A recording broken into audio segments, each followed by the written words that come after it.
কথাই বলে আল্লাহ ছাড় দেয় কিন্তু ছেড়ে দেয় না।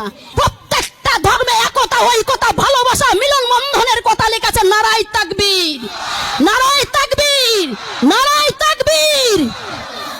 আমরা এই ভারতবর্ষের মাটিকে রক্ষা করার জন্য যদি আমাদের হিন্দু, মুসলিম, শিখ, ঈসাই প্রত্যেককে রক্ত দিতে হয়, মাটি আমরা ভিজিয়ে দেব, তবু আমাদের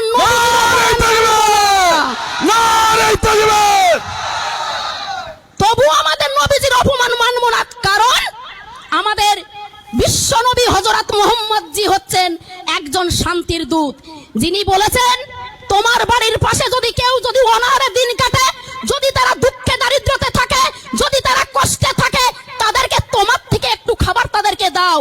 একেই বলে নবীজির আদর্শ। আমাদের নবীজি বলেছেন তোমরা সবসময়ের জন্য শান্তি সৃষ্টি করবে, অশান্তি সৃষ্টি করবে না। ইসলাম ধর্মের অর্থ মানবিকতা দেখায়, ইসলাম ধর্মের অর্থ ঐকতা হয়ে থাকে, ইসলাম ধর্মের অর্থ প্রত্যেককে একতা ঐকতা হয়ে পথ চলতে শুরু করে। ইসলাম ধর্মের এটা কিন্তু অর্থ না যে মারকাট করো, লড়াই করো, অশান্তি করো। আরে রাম ভক্ত হনুমানরা, তোমাদের জোর আর বেশি দিন নেই। 2024 সালে এই ভারতবর্ষের 138 কোটি জনগণ ঘাড়